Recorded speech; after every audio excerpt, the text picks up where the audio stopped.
Okay, so we can see participants are joining us.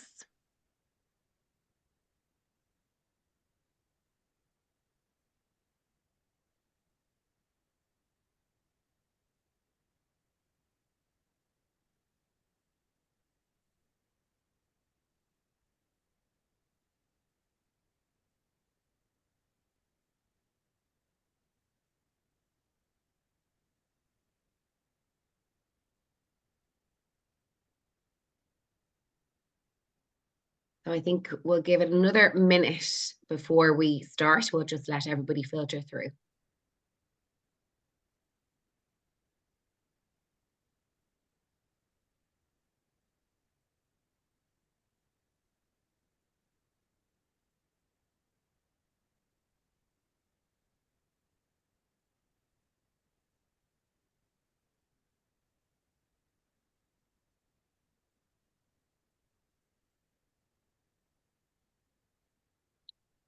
Okay, so welcome everybody.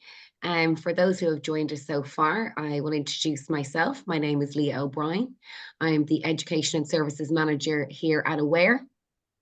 And I'm joined today by Dee Lynch, who is our Education and Training Manager and Recruitment Manager, and Bonita Dennison, who is a mental health professional who delivers our programs at Aware.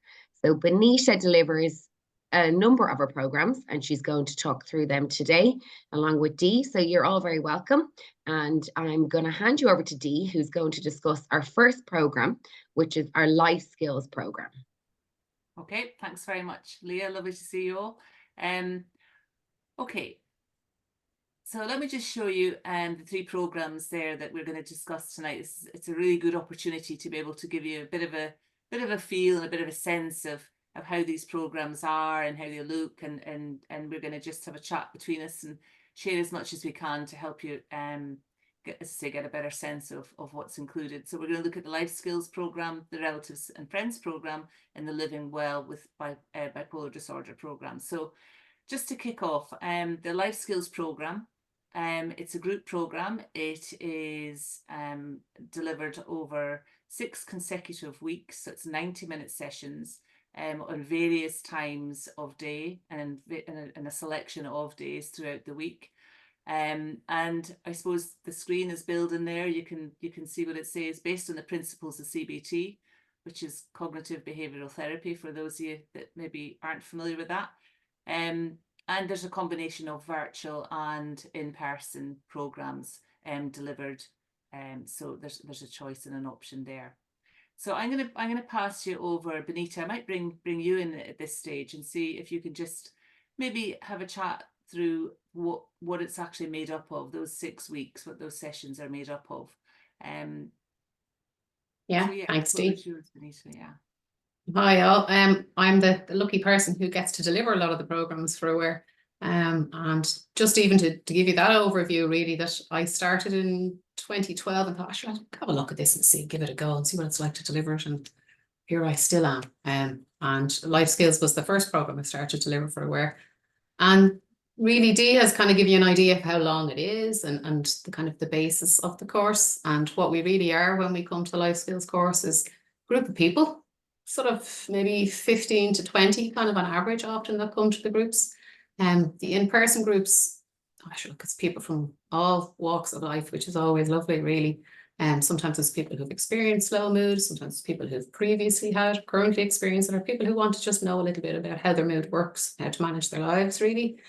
So on the first night, when you come in, it's just really an opportunity to just greet each other at the tables. Like, you're not standing up, you're not, having to deliver much about yourself. That's a really important part, I think, for us to know when you're coming to a life skills course, the bit of, what will I be asked to do, or have I to say things to the group? So it's not like that, really. It's a group of people who are coming together to really increase skills in their own lives. So often I would say, just say hello to the person beside you, kind of, and then each week, exactly as you said, Dee, there's different topics. And on week 1, we kind of learn about how our mood works. So when I say our mood, it's the same for all of us. So we make up scenarios. You're not asked to share anything about yourself. So you're not talking about your particular situation. So we make up everyday life scenarios that can kind of throw us. like, you know, you're kind of tipping away with things in life, and then maybe something stressful could happen in relation to maybe your car doesn't work, or you have a power outage in the middle of a storm, or, you know, you do a webinar, or anything that just comes on that sort of throws your mood a little bit and creates a little bit of stress, and around looking at the impact that has on you. And often when we understand how our mood works and why are we sometimes in worse mood than others, it's really around what happens with our behavior as we work through the weeks. Am I telling too much now? Will I make it shorter? Do you think we look a little bit around how our thoughts go? I suppose our thoughts are often the drivers of our mood a lot of the time. They're the things that we notice. So we talk a little bit about being able to identify how we are, what our thoughts are like, and the impact they have on how we feel. And again, all of this is really made up with scenarios the whole time. You're not asking to share anything about yourself. You'll sometimes work in smaller groups, whether it's either virtual or in the room together. And it could be in groups of 2 or 3 where we'll say, okay, just imagine you've had a disagreement with your neighbours, you know, what could be going on there? So people are having chats in smaller groups about what that might be like. And it's usually a bit of crack around feedback and a bit of laughter and what that's like. Because I think in my experience of delivering, probably a very common feedback from people has often been, I thought I was the only one that thought like that. I thought I was the only one that behaved like that. So that comes out a lot in the groups where people kind of realize, oh, this is the human condition. This is what happens to us all when we're faced with challenges. And the idea is really with the life skills courses that as challenges come into your life, from learning the course over the 6 weeks, you build the skills to cope. It's not going to change what happens to you in your life, but it's how we manage, really. So that's what makes it that skill, really. Great, thanks, Bonita. So would it be fair to say that it's not that we're looking to change or be able to recognise that problems or hurdles in life are going to be changed from the session, that it's just that maybe we need to make little changes? And to be fair to say that maybe some of the changes that we can learn to make from the programme will help cope with those challenges, rather than us looking to have a magic wand and not have challenges occur, you know? Yeah, you're absolutely right. If only we could choose the stuff that comes into our lives and the challenges. So yeah, absolutely. It's not about changing what happens to us, because that's usually outside of our control. And often that's the thing that does impact our moods, doesn't it? Because when something does happen that challenges us, we spend all our time thinking about that thing and what we can do about it. But a lot of the time we actually can't. But it's the way we think about that event that has happened, the impact that has on how we feel, and then in particular the impact it has on how we behave. And often for many of us, it's we don't know how to change the outside thing that's caused the stress, but in our behavior, I suppose how we spend our time often actually causes us to feel worse, you know. So we look a little bit around that, and we get kind of overwhelmed sometimes, I suppose. Would that be fair, do you think, when life throws things at us? And you know, you said that you spoke earlier about when we do when with the programme, the group people in the group do group work. So how does that happen? Is there worksheets, or do we get a workbook, or do we just use paper? How does that work? I forgot actually to mention that. You're right. Yeah, there are workbooks for each single week. They're workbooks, but also they're information books. So they're not just workbooks. So each week of each topic, you would be given a workbook. We use some of them in the course on the evening, and then some of them you take home and you might work on it in your own time. But they're deliberately written in a way that they're, what are they, guys? They're about 16 pages each week. So they're easy to read, aren't they? I find they are anyway, easy to digest. They're the kind of things you could leave on top of the microwave and take it down another week and have a look through it. You know, they're not something that's massively personal or very heavy to read. They're just, when these things happen, what happens with us humans and what would help us with it. You know? So, and how does that work for the virtual programs then? Do we get worksheets, or would they get worksheets, or how does that? That's it, exactly. Yeah, we do it the same way, but virtually. So people still get the information and the worksheet sent to them in advance. We still do the smaller groups over Zoom as well. And then we'd come back and share things in a larger group. So it's all done the very same. In breakout rooms? Yes, in breakout groups, yeah. So we divide it up into smaller groups and people have the chats, which is a lovely way, particularly I think over Zoom, because people get to have conversations with each other. And then like the Zoom space, like for any of you who are thinking about life skills and, you know, would you like it or wouldn't you? I think that like the Zoom space really gives you that opportunity to be able to attend no matter where you are in the country as well, which has been great. In some ways, that's the gift of COVID. Yeah, in a different way. In the course, yeah. And sometimes I've heard people before maybe getting a little bit worried if they don't have access to a printer on the virtual programs to print off the workbooks or worksheets, or even people that maybe don't have a laptop if it's virtual in the virtual programs. So how do we normally? Well, Dee, I can say a lot of people who are anyway nervous about the logistical aspects of it, if they call aware, we do support them in getting them set up as much as we can. We might advise the best option for them might be to use their mobile device if that's their only option. Obviously, they're getting a much better experience on the laptop. But if it's something they really want to attend, we have had people who wanted to sit in the privacy of their own car on their mobile because the only space they could get away from the children and the spouse was to sit in the car. But even though we suggested they're getting a much better experience on a laptop, it was still time that they took for themselves to partake in the program away in a safe, quiet environment for themselves. So when they call us with questions like that, we'll always talk through, well, could you make it work? And if you can, how can we support you in that? And whether we suggest they just bring a pen and paper. Yeah. And they can't print it out, they just bring a pen and paper, have a place beside them that they'll be able to write, and the trainer will talk them through the information that they need, because it's that supportive piece, isn't it? It's about the trainer and the participant working together to get the best outcome for them. Yeah, and I think that works well in our experience. It would be an awful shame that anybody was put off by joining a week because they didn't have the ability to print off a worksheet, for example. You're right, a piece of paper and a pen. The trainer will guide all the people in each of the groups to how to use the worksheets without a worksheet. It's not essential. It's what you do with the task really that's the important piece, and that's where the trainer really comes into their own and being able to help guide and with that. So yeah. Great. And I've even found, sorry, Leah. Sorry, Bonita, I just wanted to reiterate for those few people that came on a little bit later, you were saying at the beginning, Bonita, that the most important thing for this group is that you share as little or as much as you want.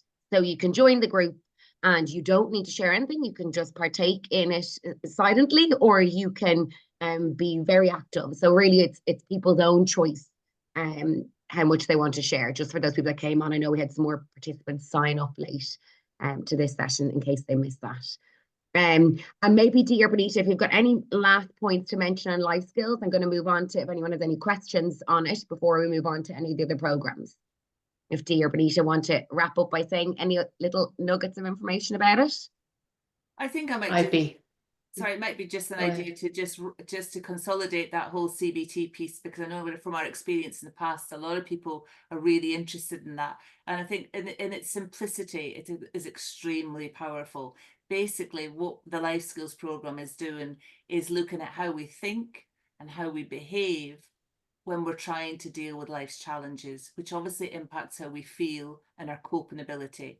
So it's about recognizing how we think and maybe behave during challenging times currently, and then being given tips, ideas and tools throughout the 6 weeks, and how to make little changes to our thinking and little changes to our behaviour to help us feel better, lift our mood, and help us cope more ably, and ultimately build our resilience. And that's very much life skills in a nutshell.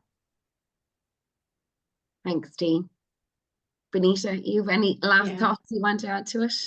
It was pretty much what you were going to say, Dee. I think it's about that coping piece. Like I don't know if I've ever met a person, including myself, delivering it all the time, that each time I listen and each time I deliver, I'm reminded of something else to tweak again in my own life around coping. That's what it is. Different things come, and what would you not want to get by learning to cope a little bit more with what life throws in you, so that you experience your life a little bit easier. So it is pretty much what you said, Dee, yeah. And I think like any course, and you do it, you'll always take something away from any course that you do. So some weeks might really have a great impact on you more than others. Then you have the kit then to take away. I think that's the benefit. It's not just about learning the theory here. It's about being able to put those skills into practice, which is that little piece we were talking about earlier, the group work. So that there's more chance that you'll take away those skills and you'll work with them. You'll implement them in your everyday life, and you become more effective using those skills and practicing those skills And so, yeah, that's the takeaways. That's what we want. We don't want you to learn something new. We want to be able to help you be able to make a difference. And as we said earlier, a little difference can make a big, big impact. Thanks, Dee. I've just got a couple of questions, and if anybody else has any more questions, you can send them through to us. We hope to answer as many questions as we can at the end of each program description. Somebody has asked us, where do we sign up, and is there a deadline? So all of our programs are commencing next week. There's multiple different times, days that we have available, all on the Aware website. But after this session tomorrow, you will receive a link with a recording of this, and it'll also include the direct links to each program. If you wish, you can go up onto the website, go into adult education programs, and you will see a link to the Aware Life Skills program, and then the separate link for the Relatives and Friends and the Living Well Bipolar program. It will be very easily signposted. Another question that came up, Bonita, what happens? You obviously deliver these programs quite often, and if you miss a week, is it okay to miss a week? Do you come back? That turn me off returning, or what happens if I can't attend 1 week? Should I not sign up? I would absolutely say, if you think that you're going to miss a week, don't let that stop you signing up. Absolutely. Like, out of 6 weeks, you'll get 5 of them, which is understandable. You never know what life's going to throw at you over the 6 weeks, like any of us when we sign up for a course, really, to do something. But absolutely, if you miss a week, it's perfectly fine. To just come back the following week. Sometimes some people will know they're going to miss a week, so they'll often tell us, any of the trainers, the week before. So, if it was in person, I would often say, oh, look, I'll keep the material for you. Same as online. Look, we make sure you have that extra material. And absolutely, you're welcome back. Life throws obstacles in our way all the time for all of us. Thanks, Bonita. And Dee, another question we got is, do you have to have a diagnosis of depression, bipolar, or anxiety to attend one of these programs? That's a really, really good question, actually.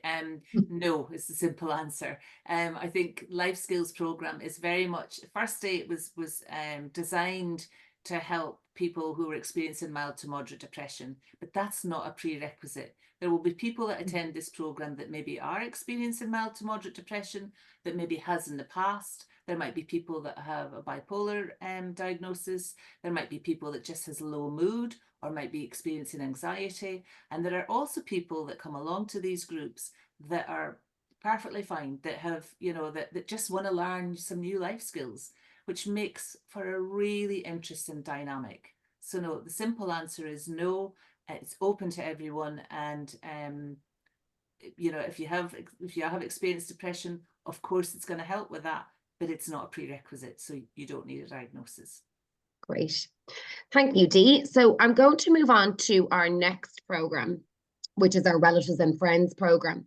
Our Relatives and Friends program, Dee, actually, I'll leave it over to you to explain, or Bonita, I think you might be giving us a little intro to our Relatives and Friends program and how both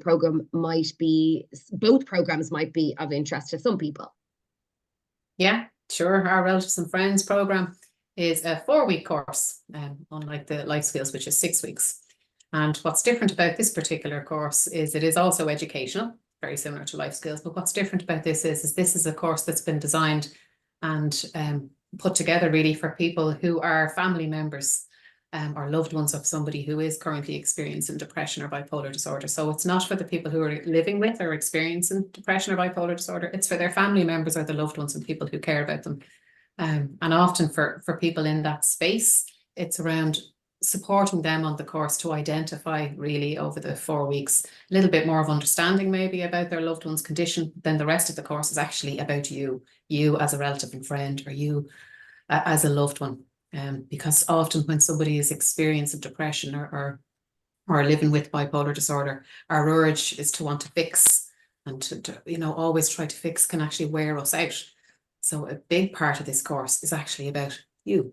And that in itself is probably the biggest difference for people even who attend. They're often quite taken after the first part of the introduction. And the first week we do a little bit of information around the conditions, but then it's like, okay, what's it like for you and what would help you to build your own resilience? Kind of using what the word you were using earlier, Dee, really is around your resilience and supporting your loved one. And again, people from all walks of life. And you might give us, I suppose, a bit more in-depth concept of what this program entails. Like, what's expected of me when I turn up to this program? What do I need to bring to the table, if anything, or what am I going to walk into on week one? Okay, so once again, as you say, open to everyone. So we'd have mums, dads, people that have siblings that have maybe depression or have had issues, maybe their partner, a daughter, a son, a real combination. And from an expectations perspective, actually, it's a really good point that you've asked what's expected, because actually in the start of the first week, we specifically ask, what does everybody expect? What would they like to get out of the 4-week program? So that there's a level of commitment. I suppose it's a mutual commitment for us to try to identify in the first instance what people are looking for to get from the program, and also to be able to go back to those expectations on completion of the program after the 4 weeks, at the end of the 4 weeks, and say, okay, did you get what you wanted to get out of the session? Bonita, I'm sure you'll agree that invariably it's nice to be able to say that the vast majority of the time that of those expectations, they tend to be met during the term of the program. Yeah. Would that be fair? Yeah, absolutely. Yeah. Some of the right. expectations, just a couple. What would you say some of the common themes of expectations that maybe come up? Very common ones that I would hear is, I want to be able to support my son or daughter or my partner. I want to know what's the right thing to say. What are the wrong things for me to say? Because sometimes I say things and it upsets them more. So, what can I say and how do I say it differently? So Sometimes then, skills. oh, absolutely, yeah. But it's often not delivered like that. Sometimes when people are delivering out their expectations at the beginning. What other kind of things would I hear people saying quite commonly? Sometimes it's that kind of the discussion around how to give myself a bit of a break because I feel guilty, so we would thread that through actually, and it would come out, as you said, that we do a lot of pieces in this course around self-care, even though people may not have been aware of it when they were identifying their expectations. They are often met through that, but you can feel, if you're supporting a loved one, particularly maybe if the loved one is living with you, it can be really hard to still have your own sense of maybe joy or break or be out with your other friends, because one of the things that often happens if someone is experiencing depression or in a depressive phase of bipolar disorder is that they would often avoid and want to do less. So if I'm a loved one, I would feel like almost a sense of guilt to want to go to the cinema with my friends or something. So we're trying to look at how that balance works around how do you get your oxygen almost to be able to be there then to support your loved one, and getting some balance, because otherwise we get burnt out, don't we, really, when we're caring for people or supporting people, really. Yeah, I think that oxygen piece is a good analogy that we use, isn't it? It's that whole piece about putting the oxygen mask on an airline when you're told about how to behave if there's going to be an emergency. You need to put your own mask on first before you can help others. That's very much the theme of this program. Also, I want to just pick on what you said earlier, Bonita, as well, about highlighting that this program is very much focused on supporting the relative and friend of a loved one who has, whether it's depression, anxiety, low mood, or bipolar. And I think sometimes it would be fair to say that that expectations at the start of week one can flush that out, because sometimes we will have people that say, oh, well, I want to fix them, I want to sort them, and I think that was what you mentioned earlier, Bonita, and that's a really good starting point at the beginning of this program, because that starts to help relay this message that can be very difficult for relatives and friends to recognize that actually this program is about me. It's not about my loved one. Right now, it's about me. How do I help myself be within myself, help myself be supportive? But this is not about them learning to support their loved one. It's about learning to look after themselves, so that they're going to be more help and effective with their loved one. So and that first week we spoke earlier, I think Leah mentioned it, information is a huge piece, because everybody coming along will have different levels of information. I think, would that be fair to say, Bonita? Some people might have had a loved one that's had a diagnosis or had experienced depression for a long time, 20 years maybe, whereas some people may have come to this program that may only have been in that situation for a year, even 6 months. So it could be a very short, early stage of support from their perspective, that their loved one may have be struggling a little bit. Would you say Yeah. that would be fair, Bonita? Oh, absolutely. There's lots of different experience in the room for people with a long-lived experience or less with their loved one. But I think actually, even in relation to you saying that, even people who maybe it's their partner or their best friend who's had the experience maybe of something like bipolar disorder, which is often a more enduring lifelong condition. If it was something like that, for many people who are loved ones, the one thing that the course I think is just really powerful, to be honest, is the experience of being able to share it with other people who might understand what it's like, because often partners, loved ones, family, friends and relatives may not necessarily share it much with others of what it's like to support their loved one, because maybe they feel that other people don't understand it or don't get it or don't know what it's like, and to be almost trying to support and communicate in a way that would help this person in relation to their mental health. So there's a lovely piece in it, when you were talking about the self-care and giving yourself some of that oxygen space. The one thing you'll see and hear a lot in the course is people on the group, even groups now are smaller on this course compared to the life skills group. There's about 15 people in them. But what you'll often hear is them sharing with each other, going, but you might need the break for yourself, Bonita, because if you have the break, you're people are getting the best of you rather than your leftovers of you as such, so you'll hear lovely compassion amongst each other and people saying, no, it's important you get your break away and so on. But also that lovely bit of, oh, you get me, what this is like to live with this, or for this to be how you relate with your best friend because of how their mood is and the impact that might be having. So that lovely piece of people just getting it, they know what this is like and how they learn and share from each other is lovely. It's really lovely on the space in the course. What do you think? Bonita. And we've got a couple of minutes to go through some questions if anybody does have any questions. But both Bonita and Dee, I'm going to ask you if you do have any last piece of information that you'd like to put out to everybody on relatives and friends, any take homes that you want to convey? I think my kind of take home would be that there isn't an awful lot of support out there for relatives or friends of people that a loved one that's experiencing, like say, depression, anxiety or bipolar. There's very little out there, and I think this program is powerful because it's specific, and I can't stress this enough, it's specifically for you as a relative or friend, as opposed to the person that's experiencing the mental health issues. And that in itself, in our experience, it has impact. Just recognizing that this program is for me, even just that hour and a half after the 4 weeks.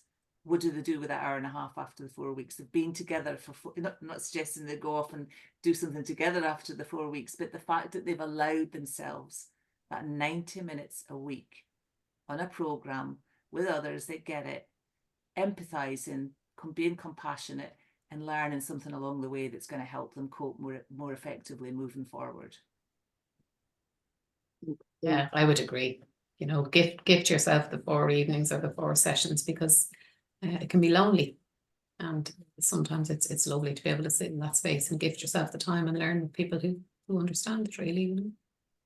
And Bonita, you mentioned there it can be lonely, and one of the questions that we do have is there anything for me after? So the 4 weeks we come together, make those connections, and if anybody wants to continue with peer support, is there something for them? Yes, there is. Yeah, Aware have a relatives and friends support group, and so that would run every week. So yeah, absolutely. And some people on this, well, majority of people on the support group maybe would have done the relatives and friends course, and maybe some others may not. But yeah, absolutely, that's ongoing support then, and it won't be then in the education space in the same way. It'll be more supportive in the here and now with people as they're experiencing support in their loved one. Okay. Does that help answer that? Okay. Yes, that does. Thank you. Thanks, Bonita. Also, someone has asked, in terms of taking part in the relatives and friends program, if they themselves are experiencing, potentially as a result of supporting their loved one, if they themselves have experienced depression or anxiety, do they take part in the 2 programs at the same time, life skills and relatives, or would you suggest that they complete one first before they come over to relatives, or do you think that does it make sense for them to do one and then the other, or just come straight to relatives, or what would your thoughts be on that, because quite often we do see loved ones themselves may be experiencing depression or anxiety, which might be completely unrelated to their loved one, or might be just a byproduct of caring for them for all this time. I might take that one if that's okay. And Yeah. Bonita, if you want to add anything to what I have to say, work away. I think the life skills program is a very generic CBT based program that works, as we said earlier, looking at how we think and behave, on how we to learn coping skills to build our resilience.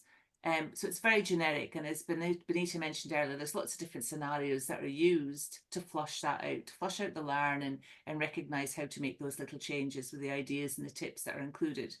Whereas the relatives and friends is very specific to the group of people that it's aimed at. So I suppose in respect of where somebody is maybe feeling challenged as a supporter, and maybe, as you say, is experiencing maybe depression and anxiety themselves, I suppose them identifying or figuring out what is their biggest need there and then. Is it the reason that they're anxious and they're finding things very difficult as a direct result of being a supporter? Then maybe it would be the relatives and friends that they could attend.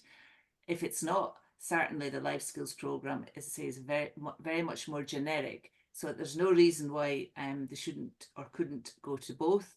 Probably, I don't know what you think, Bonita, but probably discourage going to both at the same time. I think probably one, and then for the following phase, maybe then once you've gone on one of the programs, think about registering for the other program during the next phase, because they're delivered all throughout the year. So there's plenty of opportunity to attend both programs without having to, attend both at the same time.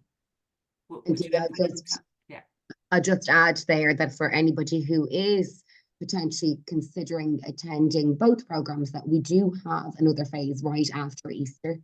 So it's not that long of a time to wait if you did want to take part in one of the programs. This phase, the next phase is commencing right after Easter. So and there'll be plenty of programs available, so you won't miss out if you did want to take part in both. And I would agree, Dee and Bonita, I'm sure you agree the same, that I think focusing on one program at a time would probably be the most beneficial learning, because it is that educational piece, where we do have a number of people who attend the program and a self-care and support group, say, at the same time, because they're getting the support and the educational piece, so that they're kind of going hand in hand with those ones.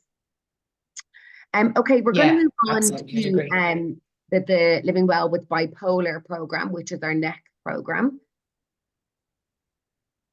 And I should talk about that for a little while then as well. Is that okay, just to give you an overview? Great, please do, Bonita. Living Well with Bipolar Disorder is the third education program that we're deliver, and this course is 8 weeks. So we go from the 6-week course, just to summarise those in a sense, 4-week course, and then Living Well with Bipolar Disorder is 8 weeks. And what's slightly different about this particular course, because each one is obviously focused and funneled for different needs at a time, is that this course is specifically for people who have a diagnosis of bipolar disorder. So you must have the diagnosis to attend this course. And the title of the course really is the essence of what the course is over the 8 weeks. It's about living well with bipolar disorder. I've been lucky enough to do a number of these courses and have met people again from all walks of life. Some people who've been diagnosed 6 months ago, some people who have been diagnosed 35, 40 years ago and have been living with their condition and have a huge amount of learning and sharing with each other. And for many people, the biggest thing about this course is they may never have actually sat in a room with whether it's virtual or face-to-face with somebody also who has the same diagnosis as them.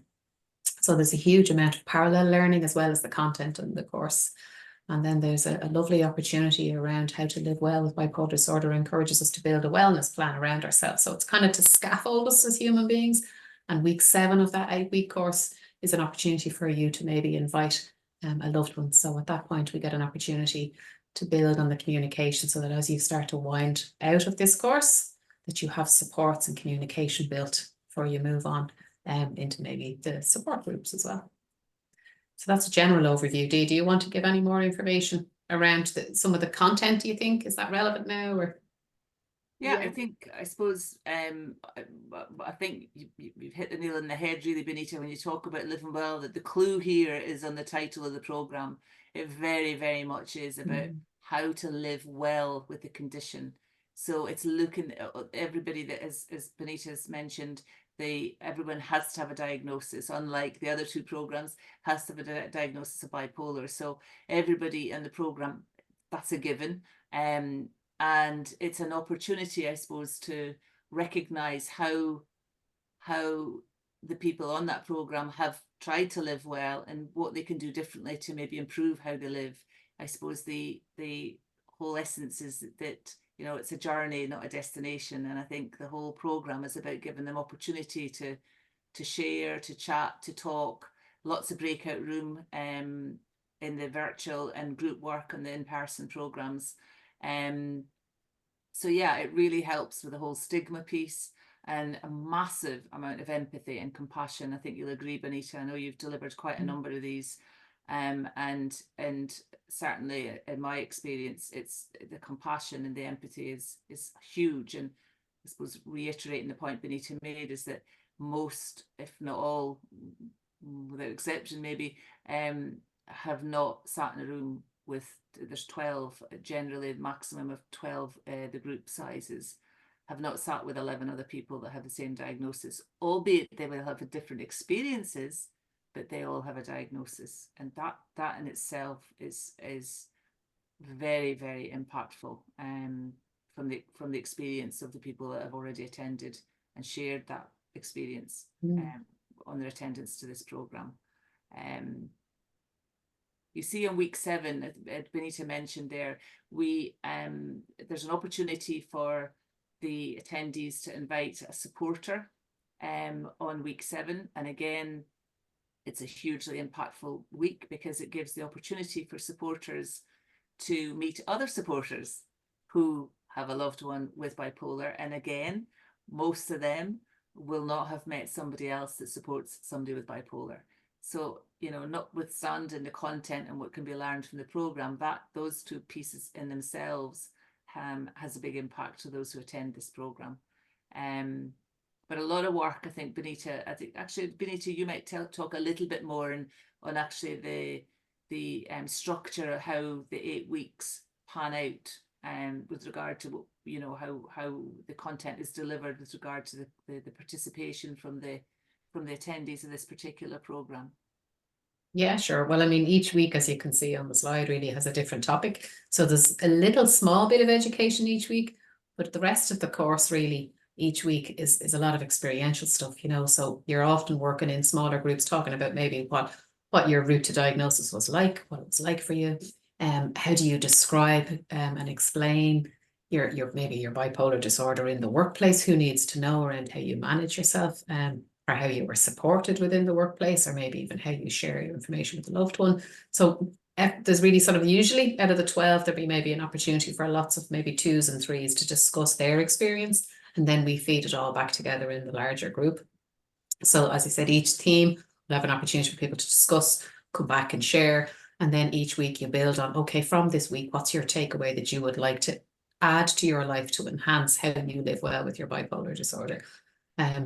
So there isn't as much education each week. That's one way. It's shared education space, I think, quite a lot. And actually, I've often found as well, the length of people's diagnosis doesn't necessarily determine the amount of information or knowledge that they have, you know. So sometimes somebody newly diagnosed is experiencing a very different way of living well with bipolar disorder compared to maybe how it was some years ago. You know, research and treatment and sort of biosocial model is changing around how we support to live well. So it's individual group, small groups, should I say, and then large group discussion. Then there is some individual work as well. There are workbooks. They're here in front of me. There's 2 really good workbooks. One is actually for your family member and the other one is for yourself. So the family member one is what people get after week 7, but the other one is for yourself, where there's some individual things during the week that maybe you might like to reflect and think about. A couple of questions might be, you know, things like how you manage your sleep or something like that. And then we come back the following week and talk about that, and people share kind of nuggets and things from what they have written in their own work and then what they share with each other in the groups. Does that answer that okay for you, Dee, or is there something else more do you feel would help? And how do you find the groups of What do you 12 think? work? In your experience, has there been plenty participation? Does the facilitation of the tasks where people are working together, does that tend to be popular, or how does that work in reality? Well, I often find with 12 in the group, usually in the first week or two, we do quite a lot all together. And then after that, everybody nearly wants to go into smaller groups to talk about things and share things, because it takes a little while as well, often, particularly if people have there are some people I've met through the course who've never shared their diagnosis with anybody. So they need to feel safe in the groups. Sometimes we do stuff together for a week or two, and then people are quite happy to go into smaller groups to chat with other people. Now we have boundaries obviously around how we support people, and there are limits to confidentiality, but you know, what's said in the group stays in the group, unless there's any concern of risk or something for somebody. But what they're sharing is probably, we're not making up scenarios as such like we do in life skills. What we do is we talk about particular experiences, like how maybe we would manage distressing thoughts, or how we manage, maybe, as I said, things like discussions in the workplace or with loved ones. And a big part of it is also then around how you accept that part of yourself, you know, and that you're more than your bipolar disorder.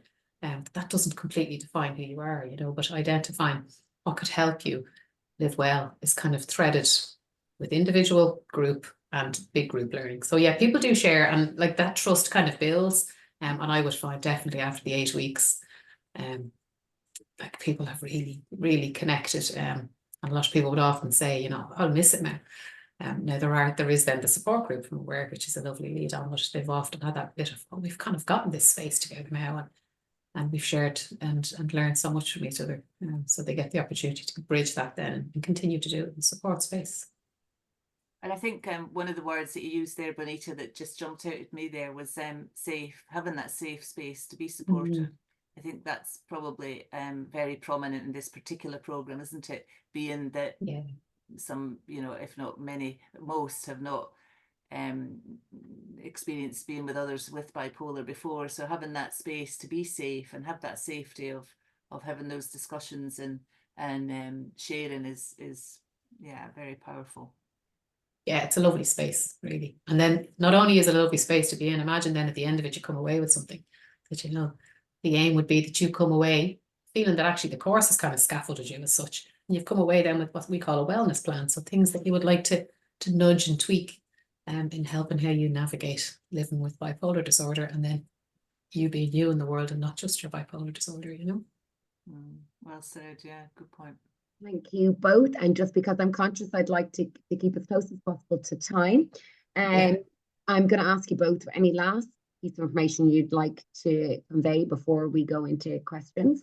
One thing I suppose want to reiterate, Bonita, you mentioned it, that this program is delivered by mental health professionals only. So that and our relatives and friends program. So it has a much more clinical background to it. So it's important that these programs are delivered by our mental health professionals who are aware trained, and our life skills program is delivered by our training professionals who are also aware trained. So just there were some questions coming in around that on who is delivering these programs. So I just wanted to clarify that. So before we move on to the couple of questions that are there, Dee or Bonita, have you got anything you'd like to wrap up with? Not really. I think I suppose a little bit like the relatives and friends program. I'm not sure, based on the feedback that we've been given and interest that we've had in the past about this program, how much there is out there of this type of program for people with a diagnosis of bipolar. So we are absolutely thrilled to be able to offer this, being that it appears to be fairly unique. Yeah. Thanks, Dee. Okay, so one of the questions we have is, can you advise on medication? Bonita, I'll pass that to you. Sure, yeah, absolutely. From aware stance, we would be outside of giving any remit around medication, because that's personal specific, and someone who would need to go to their psychiatrist or their specific mental health clinician in order to discuss their medication. So we would be in aware, like agnostic as such, that you couldn't generalize, because particularly with something like bipolar disorder as well, it's everyone experiences it slightly differently from someone else. So that's an ongoing clinical really relationship that you would have. So we wouldn't be given any advice or any And that's steering across to all anyone of our around medication. programs. But that would Yeah, affect actually, all of it's our true. programs, Yeah, wouldn't you're it? right, Leah. Yeah. We wouldn't just. Okay. And another question is, do I need my GP to sign off on this? Do I need consent from my GP to take part in the program? Or it just is it advised, or is it a must? We recommend the consent from your whether it's your GP or your mental health lead, psychiatrist or whatever. We recommend it just so that they're kept in the loop apart from anything. But it's not a condition. So we would recommend it, but it's not a condition to be able to attend. Thanks, Dee. And there was one final question that was for all of the programs, is can I stay anonymous? So I actually can answer this question. So if you wish to stay anonymous, your details, your name, yes, you can. You will have to sign up to the program using your official details because we'll need your email address. Now, if you wish to make up a new email address, that's absolutely fine. That's your decision. But what we do ask is if you sign up and you wish to go by a different name, an alias, that you, when you join the program, that you let your trainer know, your mental health professional, or you let Aware know ahead of joining the session that my name is Joe Bloggs, but I'm actually going to be going by John. So we have to make sure the people who have registered for the program are attending the correct program.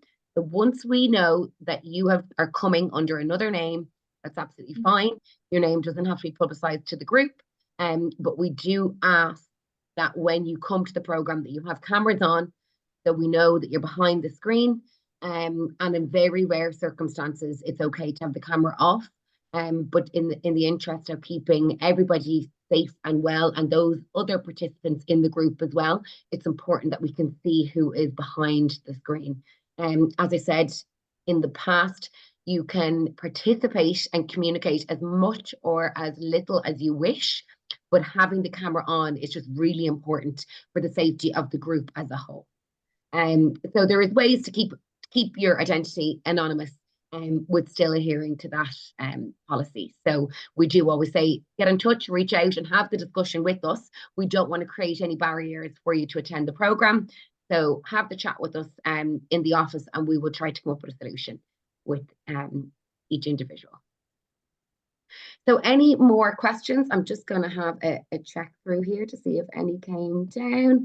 And I also just want to reiterate as well that registration is open. It's on the Aware website, aware.ie. If you go to the Adult Education tab, you will see the 3 education programs open.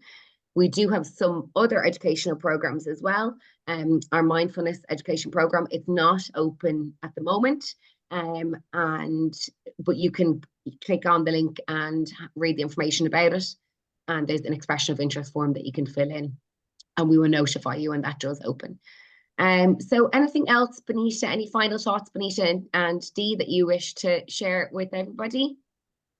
I would say just give them a try. Any of them that you feel like, even if you've listened to the 3 this evening, you know, I know you need a diagnosis of bipolar disorder for one of them, okay? Yeah. But in either of the 2, look at, yeah, I think I might be interested in that. Like, you know, if you've turned up this evening, you've kind of a little scratch, so maybe itch it a little bit more or such, and give it a try. I would always find anyway, after the first week is the hardest bit because, you know, you never know who's going to be there or whatever. And then you realize actually it's just other human beings as well. So after that, usually people get into their rhythm. So I look forward to hopefully seeing some of you. Thanks, Bonita. Thanks, yeah, Dee. I would echo that. I think the programs are delivered in a very relaxed and formal manner. You're encouraged to participate and get involved. Equally, if you don't feel comfortable or able, that's okay too. I think it's a really safe space. Our trainers are extremely professional, be it the mental health professionals and the relatives and friends and the bipolar and the training partners for the life skills. So yeah, I would absolutely echo what Bonita says. Give it a go, and you know, it's life skills. For the life skills program, that's what it is. They all do what they say on the tin. And our feedback from people that have attended the programs in the past is consistently very encouraging. So I think we can tell you that it's a great program. We may be a little bit biased, but the feedback that we get on an ongoing basis, kind of the proof in the pudding is there. So yeah, I agree. Just what else would you be doing on these dark, windy, horrible nights? Get registering and come along and learn some life skills, learn how to cope, and learn how to live with bipolar, whichever one is going to be most relevant or appropriate for those of you that might be here tonight, or for people in your life. For those who have come along tonight, some of that may or may not be ticking your box, but there could be somebody in your life that you think, actually, I think this could be good for them.